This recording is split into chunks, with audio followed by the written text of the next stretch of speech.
Assalamualaikum warahmatullahi wabarakatuh. Saya Yuliana Safitri, NIM 180420222. Di mana kali ini saya akan melakukan presentasi mengenai perilaku hedonisme K-popers di era modernisasi. Dalam mata kuliah Studi Masyarakat Indonesia untuk pemenuhan tugas akhir. Nah, di sini hedonisme berasal dari bahasa Yunani berarti kesenangan. Sebuah kesenangan atau rasa sakit yang bisa memotivasi kita. Namun, secara umum dapat dipahami sebagai perasaan atau pengalaman yang menyenangkan, kepuasan, kegembiraan, ketenangan, dan sebagainya. Salah satunya K-pop. K-pop merupakan salah satu cara agar mendapatkan suatu kesenangan, kepuasan, serta kegembiraan tersebut. Hal ini tidak dipengaruhi oleh pandangan umur, karena bisa saja dari anak-anak, remaja, hingga dewasa yang melakukan kesenangan ini.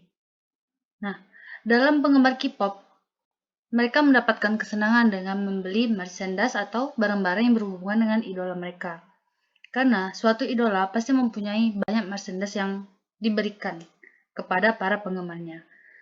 Secara tidak langsung, itulah bentuk kesenangan atau hedonisme terhadap K-pop tadi.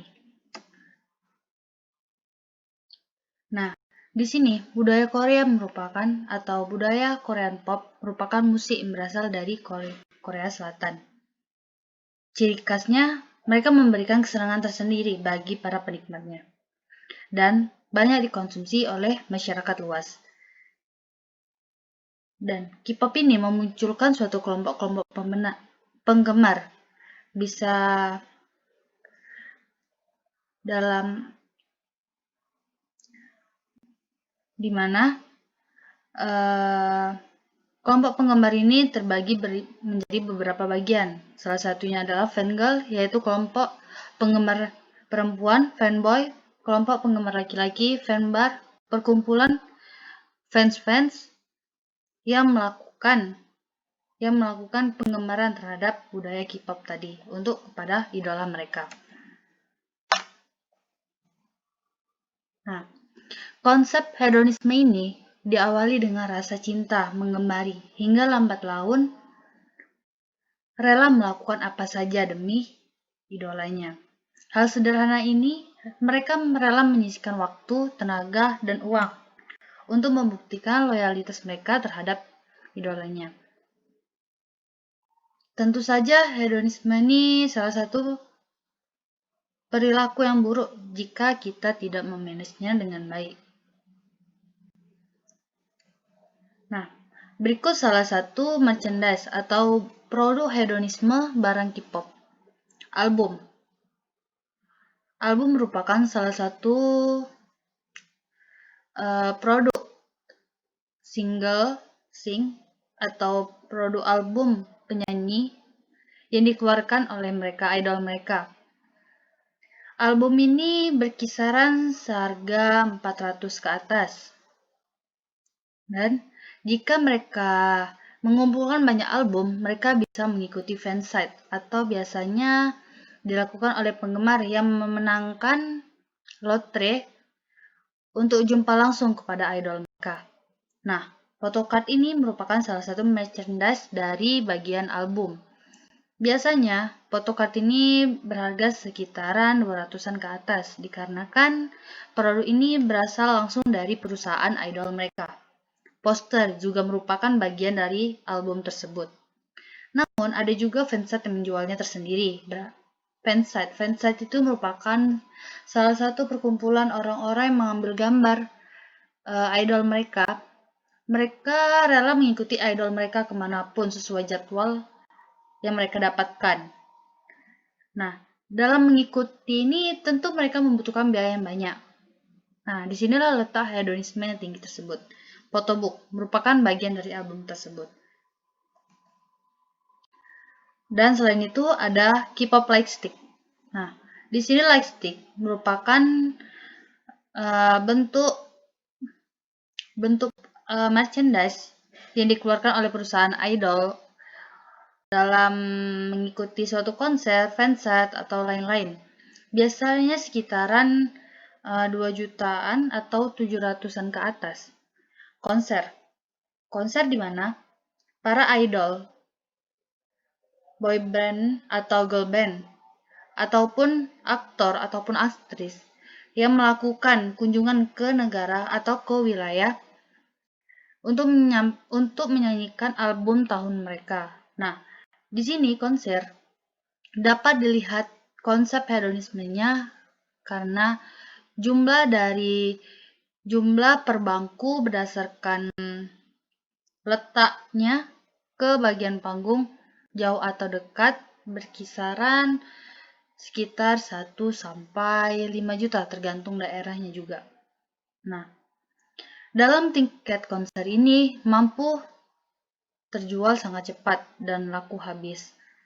Dikarenakan banyaknya penggemar yang ada di wilayah tersebut, apalagi Indonesia. Banyak kita lihat bahwasannya sekarang aplikasi belanja seperti Shopee, Lazada, Tokopedia sudah menggunakan idol untuk merekrut penggemar agar membeli barang mereka. Itu salah satu taktik mereka dalam melakukan penjualan ya. Merchandise. Nah, biasanya merchandise ini dilakukan oleh suatu perusahaan atau naungan atau biasa disebut dengan entertainment, di mana mereka mengeluarkan suatu produk dari boy band, girl band, atau aktor atau aktris untuk idola mereka dan dijualkan kepada para penggemar. Biasanya merchandise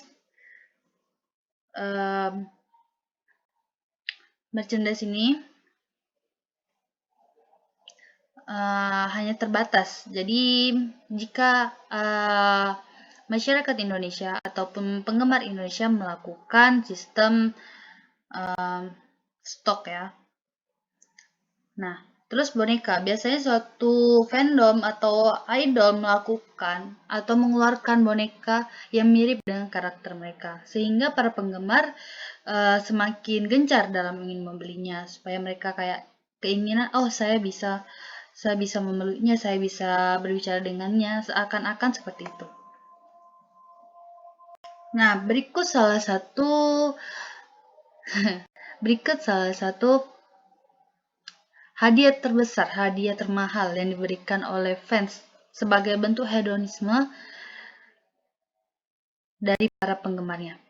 Papan iklan di Times Square. Tentu sangat tidak asing dengan papan iklan ini, dikarenakan harga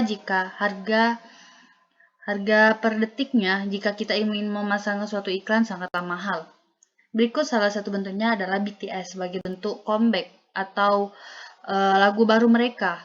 Jadi para fans bar atau kumpulan-kumpulan fans yang berada di Cina melakukan pemasangan iklan di Times Square. Biasanya setara seharga 436 juta seminggu. Sebenarnya banyak sih yang lain. Kereta api, bahkan pesawat. Mereka melakukan hal tersebut besar-besaran sebagai bentuk dukungan mereka terhadap idol mereka. Nah, disinilah bentuk hedonisme mereka. Jika hal tersebut dinotis oleh idol mereka, mereka akan merasakan suatu kebanggaan tersendiri bagi para penggemarnya atau bagi para fansnya. Hal tersebutlah menjadi salah satu bentuk hedonisme terhadap K-pop tersebut. Dan ada lagi Lord of Sehun. Lord of Sehun merupakan salah satu hadiah juga yang terbesar yang dilakukan oleh fans bar asal Cina.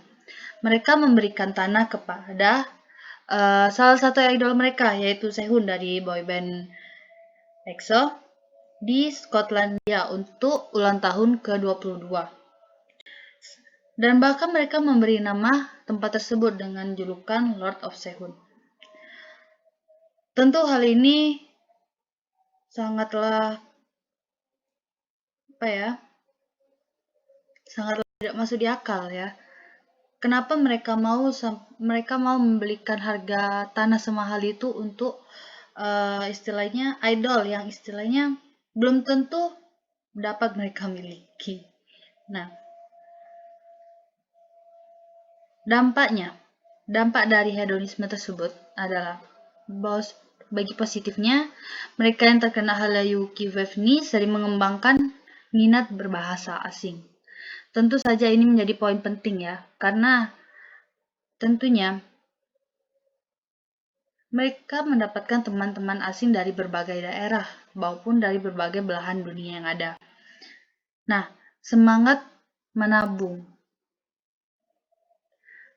Tentu ini menjadi salah satu impian bagi para penggemar, bagi mereka yang ingin mendapatkan cita-cita berkuliah atau mendatangi Korea Selatan untuk bertemu idol mereka.